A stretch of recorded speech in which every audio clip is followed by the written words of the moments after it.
Hello, and welcome everyone to this EMA session with Galileo and Defactor. And today we have the pleasure to welcome Anastasia working at Defactor. And Defactor is a company focused on building an essential toolkit for real-world asset tokenization. And it's enabling institutions and businesses to leverage blockchain technology for traditional assets. They have been quietly building robust infrastructure for years and now powering multiple live use cases. And today, the team is here represented via Anastasia to answer your question about their technology. We are going to discuss also about the tokenization infrastructures that they have been developing, their ecosystem token also, but also the vision for the RWA adoption and the roadmap for this company. So let's dive straight in. Welcome, Anastasia. Please introduce yourself and tell us what you are excited about right now, and especially concerning blockchain and tokenization. Hi, Pierre. Thanks a lot for having me. And yeah, I'm Anastasia. I'm head of growth at Defactor. Had been with the project for pretty much 2 years. We've been around for 3 years, and basically it's been just going up and building and deploying the technology for various RWA projects. So it's been a steep learning curve for myself. And I'm very excited about the space because in the past 2 years, I've seen RWA grow to a pretty decent industry now that everybody has heard of. So I think in the next, couple of quarters, we'll see a lot of growth and a lot of adoption. And yeah, I'm very excited about that. And thanks to Galileo for having me. And I've been watching your project as well and happy that you are growing. So yeah. Absolutely, and thank you, Anastasia, for joining us today. It's very important for us also to create synergy and to be in relationship with different tokenization projects like Defactor.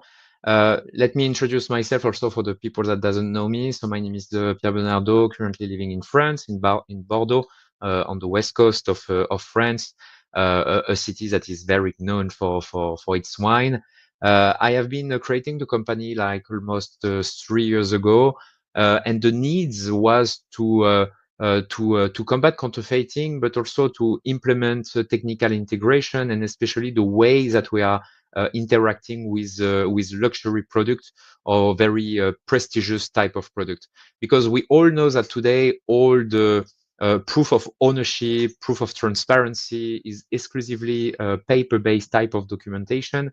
And this paper-based type of documentation can be easily modified, can be easily counterfeited. So that's why with the beautiful use cases that we have currently with the blockchain technology, it makes sense to create digital twin for physical assets, and especially if we want to be to guarantee more transparency within the supply chain and the life cycle of this physical asset.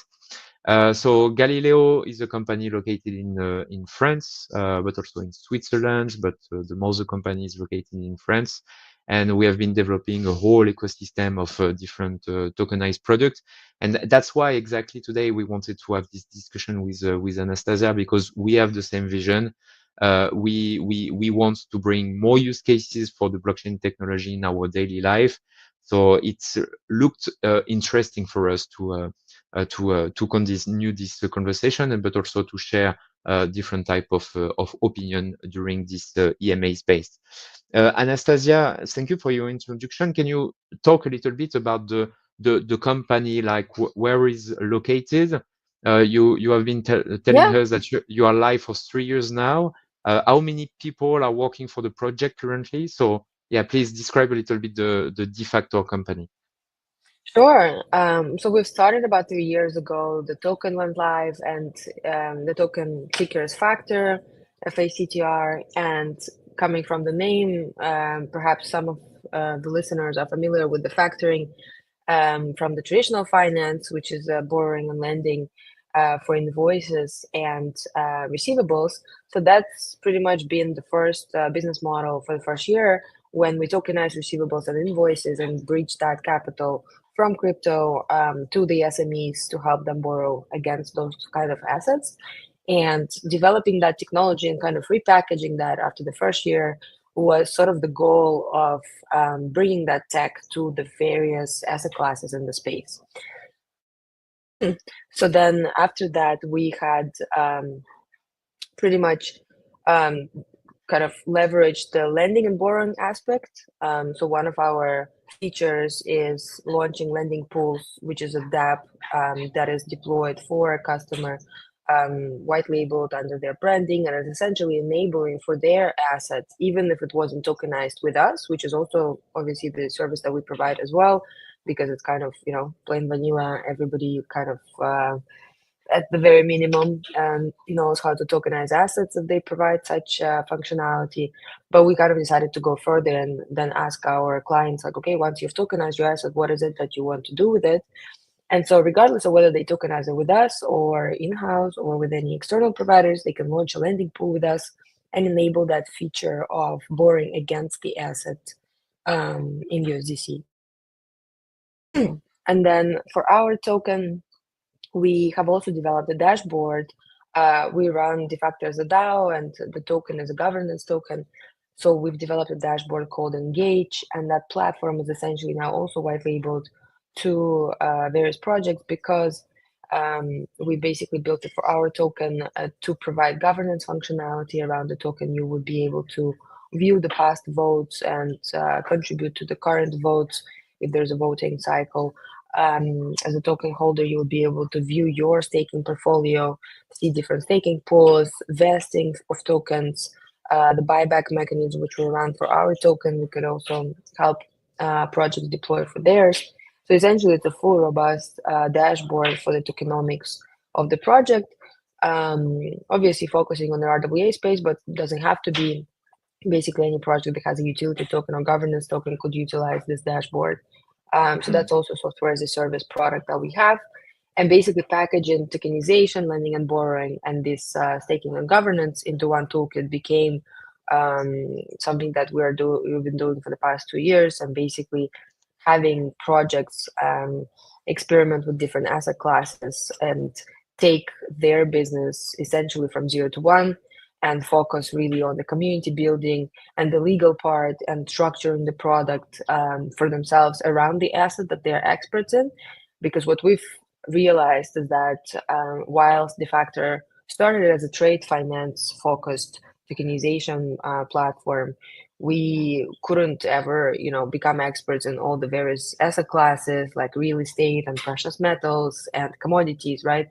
But what we could do is deploy the technology that we do know well, and have a team. You ask how many people, so we are about 25 people globally, based primarily across Europe and Asia, and we have some people in Latin America as well. Originally, the founders are Irish, so the headquarter per se is in Dublin, but we're all kind of global. And and essentially, we're basically now working with projects with different jurisdictions, helping them go from 0 to 1 with the toolkit, so then they don't have to really look deeper into the technology, and can pretty much take the toolkit and deploy their solution to the markets where they're operating. And it's been really exciting to see different emerging projects from Latin America trying to tokenize cannabis farms, and all the way to Asia tokenizing villas in Bali. And I've learned a lot from the space so far. And myself, I'm based in Hong Kong. Currently I'm in the US, but usually I'm in Hong Kong, and Hong Kong is a very exciting place for digital assets for sure. Absolutely. Thank you for this long introduction. I wanted to ask you a very, for your perspective, a very basic question, but also for the listeners that doesn't know about tokenization. Anastasia, how could you describe what is tokenization all about? That's a great question. So it's basically bringing assets on chain.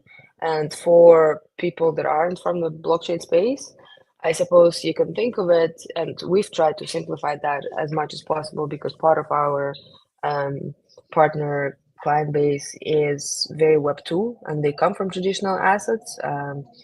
Basically, it's kind of like filling in a Google form really about the assets. You're providing all the different data.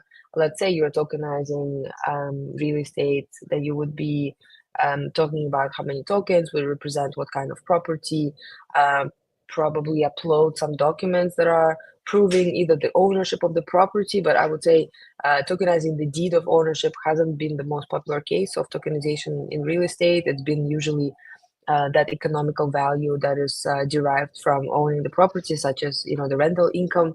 So all of the kind of proofs of the asset and the value of the asset, and after you sort of fill quote unquote fill in the Google form that has all the different fields, then the token is minted, and the token is essentially representing all that data on chain, so that when you send it to somebody, they get the exact representation of that asset. And I think it's been adopted in different areas of cryptocurrency market. And for real world assets, I think it's the most I guess the closest case to traditional assets when they were put on blockchain. Years ago, 7, 8 years ago, people started to trace supply chain and where your tomato from your supermarket comes from, that kind of thing. So I think that's the closest case to that. Okay. And from what I understood also, Anastasia, from your business model and the products that you are delivering, is like you are not directly tokenizing physical assets, but you are providing a tokenization infrastructure to different businesses. And with this infrastructure, they have the possibility to tokenize whatever asset they want to tokenize. Am I correct on this point? Yeah. So you have a B2B approach. What's That's right. Can you talk a little bit about your customers? Like you were talking about a cannabis farm, something like this. Do you have any other type of customer, and what type of physical assets your customer are tokenizing with your infrastructure? Yeah, well, the cannabis farms had been one of the cases that we were exploring with the potential client. They're not yet our live client, unfortunately, because I'm all pro exotic assets. I think that's the most interesting part, essentially, of my job, really exploring what different startups around the globe are doing and what sort of assets they're trying to bring to market. So that was a very interesting case. That's why it was so memorable. And Latin America, I think so far has been the most innovative and creative in terms of how they create products and what the product is about, especially in the commodity space. But with our current live cases, I think we've worked pretty much with the most traditional cases like precious metals, agriculture, real estate, and as I mentioned, trade finance, assets, commodities that are related to international trade, and and bonds. Basically, it's traditional finance. So nothing yet too exotic, but I'm excited to explore different cases in the next couple years, because I think people now are starting to tokenize. I think wine from Bordeaux and all sorts of parts of France has been also a very common case of tokenization, and then people are exploring, whiskey and everything. So yeah, quite an exciting space to be. And a question that we have, because in Galileo we are providing tokenization, but I would like to use what we call the utility type of tokenization and the security type of tokenization. So if I have to make a difference, is like if I'm taking a real estate or taking a bottle of wine, we will want to create what we call a digital passport. So that's a token on the blockchain, and we have all the information. And this digital passport is used as a proof of ownership and as a proof of authenticity. But we are not considering it as a financial instrument. That's just a way to replace the paper-based type of documentation that can guarantee the full traceability of the metadata within the token, but also to guarantee the transparency with the different ownership transfer. And we have another type of tokenization, which in this case is a security type of tokenization.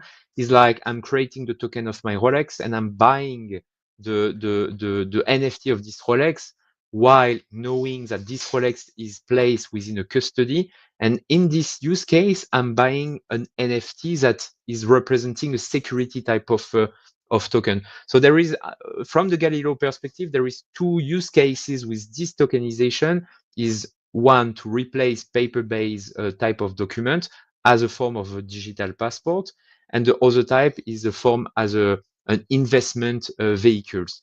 And concerning Defactor, like on which side are you positioning yourself? Like your tokenization infrastructure is used to replace very traditional type of documentation, or do you use it as a way to invest, or maybe an hybrid combination of the two?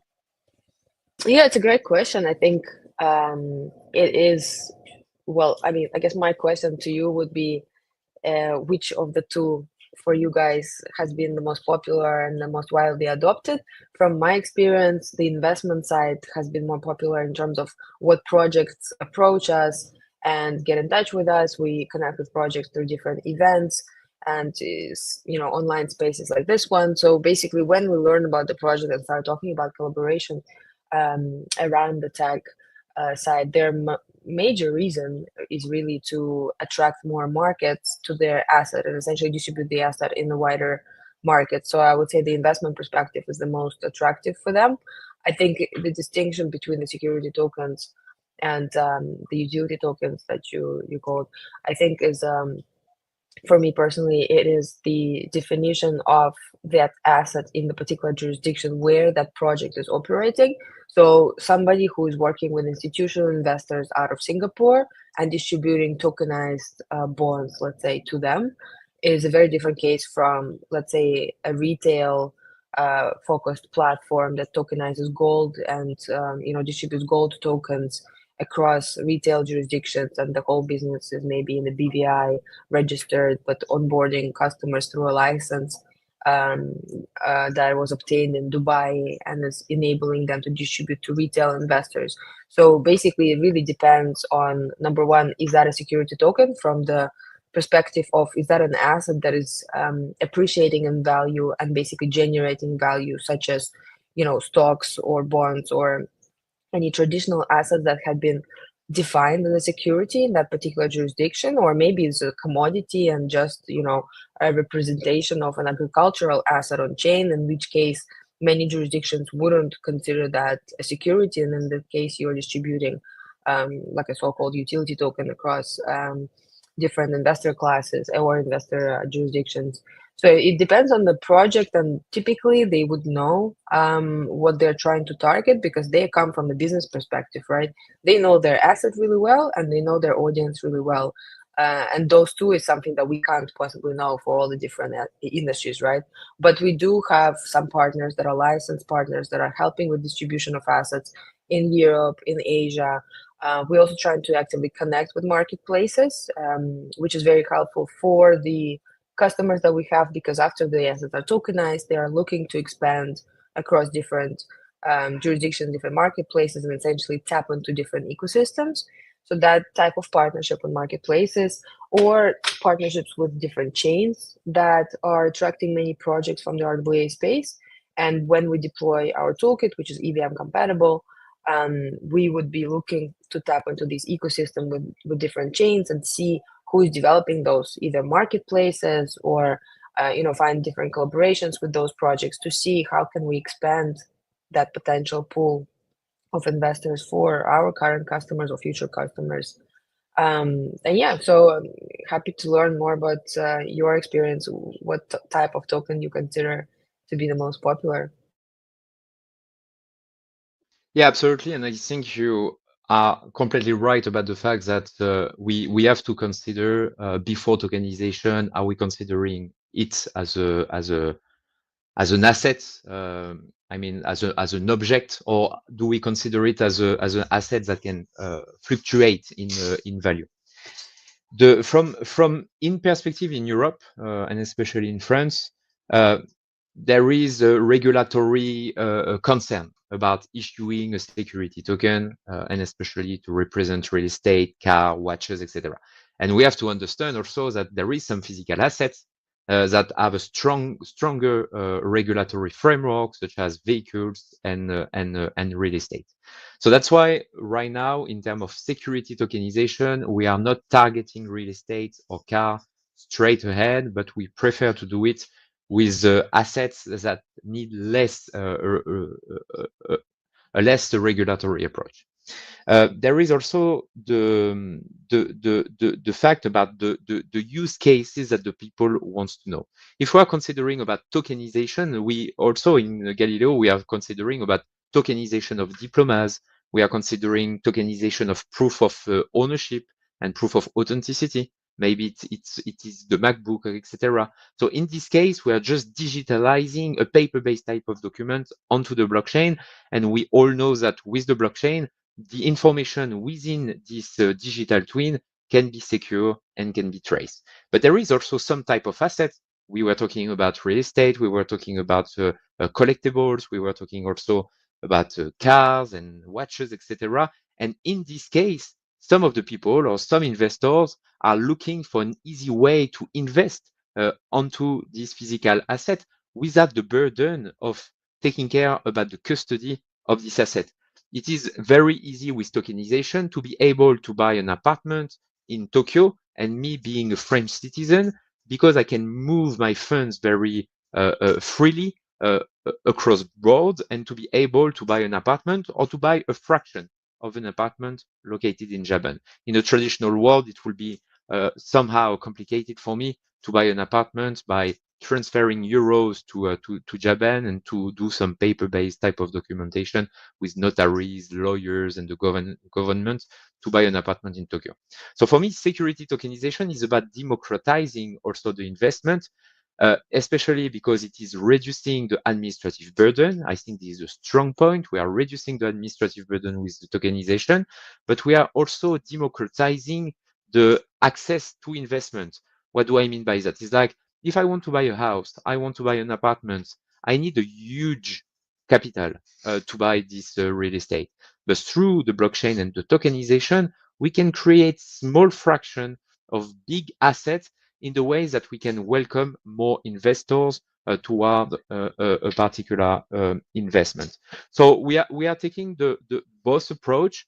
We are doing tokenization and creating utility type of token just to replace paper-based documents, but also creating security type of assets in order to allow some investor to invest into a different type of physical asset. And we think that they have both a different type of benefits. The next question that I wanted to ask, and especially because the last 2 years has been very excited for the crypto market, the tokenization space. We saw the Bitcoin ETF approval, which was a huge milestone for the government and the institution adoption about the blockchain technology. I remind that 5 to 10 years ago, crypto was only for some boys in their room investing, etc. But now, just a stereotype. But now we are seeing more and more adoption from different companies, governments, and institutions. So it's we are moving in the right direction, in my opinion. But we saw also Larry Fink, the CEO of BlackRock, which is advocating for the tokenization, and especially because he's taking an example about the stock market. We all agree that the stock market have a very specific schedule. They are open to from 9 to 5. They are relying on the central authority, on an intermediary, and with the blockchain and the tokenization, so it's a 24 hours, 7 days a week type of market. And we have the CEOs of the biggest institution firm and funds that are now advocating for tokenization, and especially also talking about someone that is creating a polarity within the politics. It's Donald Trump. We can agree or not agree with his politics direction, but we have to admit also that he's a pro-crypto president in some extent, and we can anticipate that the crypto market will be moving forward also with this current crypto president. So I wanted to ask you also, like, how do you feel the crypto market? In which direction do you think that blockchain and tokenization is going? And what are the positive signs that you are seeing today about a bigger crypto and blockchain adoption today, Anastasia? Yeah, I mean, it's a great question. I think in the past years, and I like that you took a broader perspective, starting with, the development of the industry from the boys club only and the crypto bros to now a wider adoption. Like when I was maybe 6, 7 years ago in Taiwan, my personal journey with crypto started with learning about GPUs and mining farms. Because when I was based in Taiwan, that was the biggest industry, essentially what Taiwan is strong for. And then my friends started to reach out to me asking for GPUs and hey, go find us some suppliers. And I was like, what's a GPU? Why would you need that? What's mining? What's Bitcoin? And then like now, fast forward from 2017 until now, after moving to Hong Kong and seeing how much institutional interest there is around crypto and how after especially they issued ETFs, now the traditional finance industry is very much familiar with crypto, and you can barely meet anybody from the traditional banks or family offices who hasn't heard of any, digital assets. And probably most of them have digital assets in their portfolio in some way or form. Of course, everybody started with, experimenting with Binance, and everything was a bit of a Wild West a few years ago, but then things are getting more and more regulated. People get onboarded onto platforms, and then institutions get onboarded onto platforms, and now actually actively participate in engagement and interaction with this asset class. And I think it's all driven by, I guess, like the majority and the adoption across the majority is driven by institutions and how the government reacts to it. And yeah, I agree with you with Donald Trump's kind of direction towards crypto. It's been very noticeable and obvious from the market. Like now being in the US this month, I went to Digital Asset Summit, and prior to that in February, early February, I think the 6th of February was the Ondo Summit in New York as well. The Ondo Summit had Donald Trump Jr. Participate in it. And then Digital Asset Summit was also very bullish on RWA and having a lot of projects. And I think even compare with last year, when I visited, people would say that they're working on crypto in the US, but everybody would kind of point out that the project is global. It's just me, I'm based in the US, but the project is global, like kind of pointing out that they're not really focused on the US jurisdiction. But now everybody is very open and very active and kind of, actively pursuing the US market essentially because it is getting more and more welcoming for the projects compared to a couple of years ago. And of course, we have some of the very regulated platforms, such as Coinbase, right? But at the same time, I think it's all about the wider adoption and the smaller projects to be able to participate in the market and attract users. So I think with the US regulation coming on board with crypto, it will push other jurisdictions to be a bit more forward coming with their solutions. But I think the main kind of adoption lies around emerging markets. So Latin America, I think the Central Bank of Brazil announced that in 2025 they will be regulating real world assets. There is a lot of projects in Southeast Asia, especially, Indonesia has a population of 250 million people. It's a user base for retail projects for crypto that I think has seen no competition in terms of the adoption, because every time I'm at any conference where there are Indonesian people, they just take out their phone and start trying to onboard and use tokens. And Thailand also is looking at crypto very actively.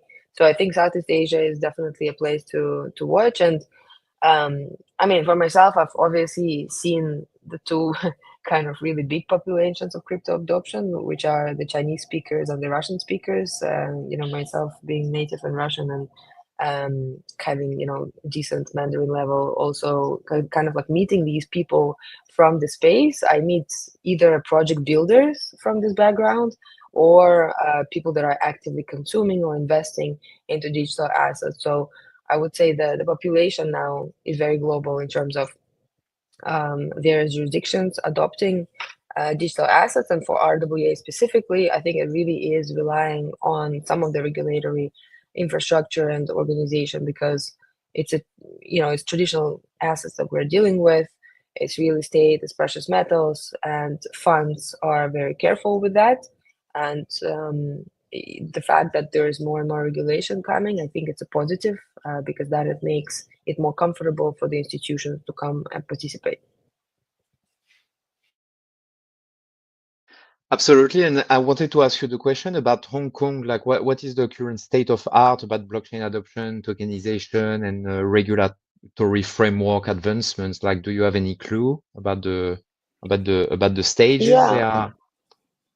right. So I guess like the very first tokenization case we had with green bonds, that was a while ago, in February 2023. And then basically after we had that case, they started to regulate it more and more towards being a security token. So essentially, if it is something that is supposed to be meant, regulated by the SFC, which is Security and Futures Commission, the local regulator in Hong Kong, then that needs to be distributed through a licensed platform.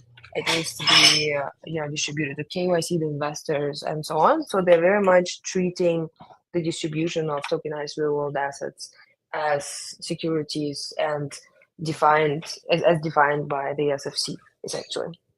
Yeah. And I'm interesting also to know. So you have been into the crypto and the blockchain for a few years right now, if I remember well. I would like also to have your feelings and your anticipation of what will be the crypto market in the short term, because I think we have all been not anticipating that after the election of Donald Trump, like the crypto market will be correcting. We were all expecting for the pro-crypto president to be elected to push upward the crypto market in terms of volatility and price action. But I think, as always, the market wants to trick the majority, and we add some kind of sell the news event. We were highly anticipating that Trump will be elected, that we were highly anticipating that the crypto market will move upward after the Trump election. But I think like 90% of the people has been making a mistake in speculating upwards. So I wanted to ask you, because the sentiment currently is a little bit complicated for the investors. A lot of people are still bullish about the continuation of this 2024-2025 bull market. But yeah, I would like to understand a little bit your opinion about this, and where do you see the market going in the short term and the medium term in 2025? Well, in the short term, I guess it's hard to say. I'm not a day trader that watches the markets every day, fortunately or unfortunately, I don't know. But I think for the medium term and the long term, I think with the definition of assets and the regulatory environment that is getting a little more strict, like a little stricter than before, and then a little more clarified for the regulation of digital assets, I think investors will look deeper into what the actual asset is representing. And my anticipation for the market is that perhaps over time we will have less interest, or I guess less capital flowing into like, well, the altcoins or the meme coins and different assets that aren't backed by real world assets. And I hope, and I think I see that trend coming up, is that a very strong demand and strong interest around assets that are backed by real world assets is forming very actively, and people are looking deeper into what it is that the project is actually representing. And for them, it's becoming more of in terms of the market cap, right? Like for them, it's becoming more of an option to store value, especially for I keep bringing up the emerging markets because it is really something that is very valuable to them and something that is very revolutionary to them because, trading T-bills was available in developed markets, for the past 30, 40 years. Like it is something that is not new. It is something that is adopted already, and then adopted not just by retail investors, but institutions as well. But what we haven't had, and what we started to have with the digital asset market coming to its development now, is that emerging markets now have access to these various asset classes. And when your local currency somewhere in Latin America is depreciating massively or is very volatile, you basically take all your savings and you allocate them across different assets from developed markets. And if you didn't have access to those assets before, now with the digital assets adoption, you do have that option. And essentially, when we look at the market cap for digital assets, let's say end of this year, I think we will have a lot more, proportionally, a lot more digital assets backed by real world assets, just because people aren't going to think of them as, well, let me become that crypto trader and basically trade from my home desk in different, allocate my capital, deploy across different cryptos and, trying to speculate. I think we will have a lot more investor profiles that are just looking at it from the traditional kind of like value storage perspective. Like, okay, well, I have my savings and I believe gold is the future, right? Like if gold can appreciate in value or real estate in a particular area and geography, now with the blockchain technology and the real world asset tokenization and all these RWA platforms emerging, I have a choice to basically take my fiat, convert it into USDC, and then go and participate in these different platforms where the assets that are offered to me are essentially representing the traditional assets that I previously haven't had access to. And I think just that concept of let me store my value or the value of my fiat, of my savings in these different asset classes that are backed by traditional assets is what's going to pump essentially the market cap of RWA tokens in the market. And I mean, whether the meme coin is still going to have the interest and attract some investors, that's for us to see. But I think the growth in the RWA capital will come from that traditional investor participation. Yeah, no, all agree. And it was funny because last week we were in London doing some podcast interview, and we had the pleasure also to interview someone that has been working for the FCA, the market authority in UK, but also proposing some ideas for the MiCA law. In Europe, we have this digital asset regulatory framework that are protecting investors, etc.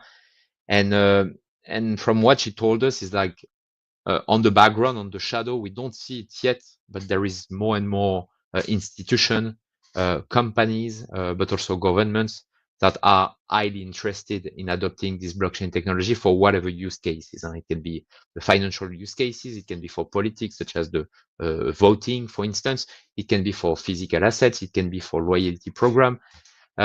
It's huge, and we have a huge opportunity also as well. Some of the people are complaining about this regulatory framework because there is more KYC, there is less anonymity, etc. But at the same time, like if we want this blockchain adoption to take place, we need also to have the regulators that are telling, okay, let's adopt this technology because it's wonderful. But at the same time, like we need to regulate, and we need to protect investors and companies. And it's always, I mean, a regulatory framework is always protecting people, users, company against bad actors. And that's true that today, the crypto market, we are seeing the use cases of the crypto market, but we are seeing also the speculation. And we all know that with speculation, we are attracting also some bad actors into the ecosystem. And that's why we are seeing some rug pulls, hacks, scams, etc. And I think that today it's the biggest enemy of the crypto market, because there is a lot of stereotype, and maybe some investors and institutions and governments are saying, okay, there is too many bad actors within this environment, and I don't want to step in. So that's why my opinion personally is like, it's a good thing that we have a strong regulatory approach, and that we have the regulators that are designing some low text in order for this technology to take place. And at some point, I also think that the DeFi ecosystem without the KYC, etc., will continue to exist. Maybe not in the US, maybe not in Hong Kong, maybe not in Europe, I don't know, but in some other countries that we know are a little bit more flexible and offering more freedom, I would say, in some extent. So there is this dualism, because the the initial philosophy of the crypto ecosystem is like, we don't need the bank, we don't need the governments, we don't need an intermediary. I can manage myself, my own money. But at the same time, it's like this very strict philosophy is bringing also the bad actors. So that's why we need also to have more flexibility for these regulators to say, okay, this technology is very promising, but we need to protect investors. And I also think that for this blockchain adoption to take place, we need to remove the stereotype. We said it. We need to have a strong regulatory approach, but we need also to simplify the use of the blockchain technology, because today it looks a little bit complicated for the average Joe, for my mother, my grandmother, etc., to use the blockchain, because the only way to interact with blockchain technology today is to have a MetaMask wallet, to connect your MetaMask wallet to a DeFi application, and to start trading or exchanging value on the internet.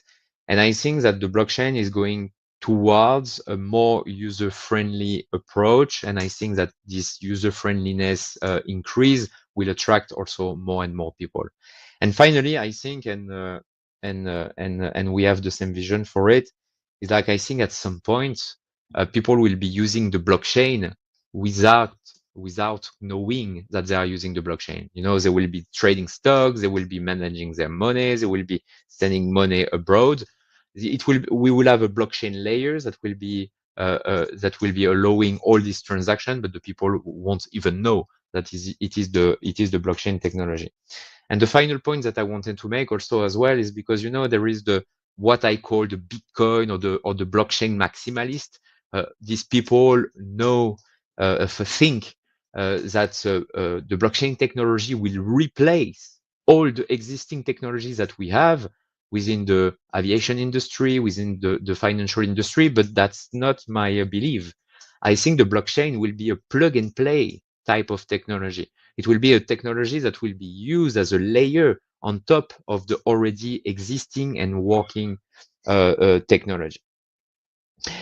Anastasia, we have 10 more minutes, and what I wanted to ask you also is about the native token also within your ecosystem. I'm not very confident. I will be pronouncing your token name easily, but it's FACTR. How do you pronounce it? Factor. Factor. Okay, the Factor token. Can you also? The Factor token is the central element of your ecosystem. It is offering utilities. You were describing it as a government, staking. Can you describe a little bit all the benefits of this token and what the users of this token can accomplish with this Yeah, one? absolutely. Yeah, I think the token has been very helpful for us to have feedback from the community and their support, and essentially feeding it back into the community, all the progress that we've been working on. So essentially, every time we onboard a project, and for everybody who, I don't know, just joined and maybe missed half of the episode, we are a B2B solution for real-world asset tokenization projects, providing infrastructure for them so then they can go from 0 to 1 with tokenization, lending and borrowing, or staking and governance tools. And then so essentially every time we onboard a client, we buy back the tokens from the market and run those buybacks in Factor token. So essentially every project that is getting onboarded is having its influence on the ecosystem. And yeah, we've had videos and explainers on our website's Factor page. So if you go to defactor.com and to go to Factor page, you will see explainers about buyback and the dashboard for the Engage platform. So that's the platform that we've developed first in-house for our own token, and then later on started to white label that to other projects, that essentially provides all the transparency into the tokenomics of Factor token. And at any point, new token holders or existing token holders can look at the dashboard, connect their wallet, and see everything that's happening in the ecosystem. And we believe that the engagement around the token, it comes really from the utility and the usage of the toolkit by different platforms. We don't do much about the token marketing and the pumping of token and KOLs and things that are, traditional, I guess, retail projects would be doing. because we believe that it's already being supported by the mechanism that we've created around the token. So essentially, the more use cases we have, the more clients we onboard for the tech, the better it would be for the token market for a factor token. So that's essentially a direct influence on it. And basically, token backed by a real business for us. That's always been the number one definition of factor token. So welcome everyone to have a look and explore it. And we were talking about the governance. So what exactly the people can do with this token, holding this token and participating into the governance of your ecosystem? Yeah, so we typically run seasonal votes. So we would be having proposals open on our website, and we collect those proposals. A proposal is basically kind of like a Google form filled in on the website. Basically, every token holder would be able to propose something. Then we aggregate those proposals into like a combined list of proposals that we aggregated and evaluated based on maybe some of the similar proposals, essentially, and group them. And then we upload them into the Engage platform. So then once the proposal period is finished, then there will be the voting period that's open. Typically, we run it for 2 weeks. And then you connect your wallet to the Engage platform, and you will see those proposals that have been filtered. And then basically you'll be able to vote. And the more tokens you have in your wallet, the bigger the voting power that you have. So your voting power is basically kind of direct correlation from the factor token in your wallet. I see. Super. Thank you so much. So they can go directly on your website, holding the tokens, making a proposal, and to vote on this proposal. My last question for you, Anastasia, is about the future, the roadmap. So what do you aim to accomplish in the next months and in the next 3 to 5 years from now? Yeah, I mean, next 3-5 years, I'll start with that. I hope the accomplishment for the whole industry would be that we no longer will have a lot of different steps and complexities around acquiring different assets, from real estate to precious metals to commodities. The paperwork will be reduced, the fractional ownership will be offered, and basically we'll get it to such seamless process as seamless as you would be talking to your real estate agent, and without you even understanding blockchain, you would be providing them with your credentials and your wallet address, and essentially you'll be able to receive a fraction of an apartment in Dubai without you even knowing how tokenization works. And I'm hoping that that would be part of the regular services that traditional businesses provide, traditional businesses being the real estate agents and the precious metals brokers and so on. So that's my hope for the next 5 years, that to have that progress. And in the short term, I mean, with Defactor, there are a couple of exciting things we're working on. Just this month, we've announced the revamp of our platform. So the toolkit has gotten a major facelift. Honestly, it's looking really nice. And now with the version 2 of Defactor Toolkit, which, to be honest, like being in the startup space for now 10 years, I think within 3 years to launch not just an MVP, not just a version 1 with the first users and the pilot users, but also a version 2 of the tech that is now a lot more user-friendly and also a lot closer to self-deployment. So our aim towards the end of this year is that the toolkit is basically plug and play. Any project can come in, grab the technology, deploy a lending pool, get the tokenization working basically in a day for themselves, and so it's going to become a lot more scalable. Now the whole process of deployment for a client takes under 1 week, but that is obviously taking into account different factors like the project itself being ready with all the legal documents and so on. But for the projects that had figured out all the different, the infrastructure around their businesses, we are aiming to have that toolkit for them towards the second half of this year. That is essentially grab and go, deploy within 1 day, and then you can start using that technology with your community. So that's number one exciting thing for us for the next few months, to deliver that version 2 of the real-world asset toolkit that we've developed. And then secondly, we recently incubated a platform called RWA.io. And you guys, by the way, also have a page there as well. It's essentially a data aggregator for all the different projects in the RWA space. The projects now, we have 65, I believe, since yesterday or Monday. 65 projects claim their data. Claiming is very easy. It's essentially somebody who has a DNS website access to your protocol or your platform can go and claim the data. It should take less than 20 minutes. Obviously free of charge. Is basically we are just offering that opportunity to the projects to showcase their data on a platform that is envisioned to become basically a launchpad, a community, a token, a marketplace, basically everything you need to know about RWA. Imagine you would go into RWA.io and basically navigate your own way, how to build your own startup within the RWA space, or if you're an investor, how to navigate the whole space and figure out more data about each project.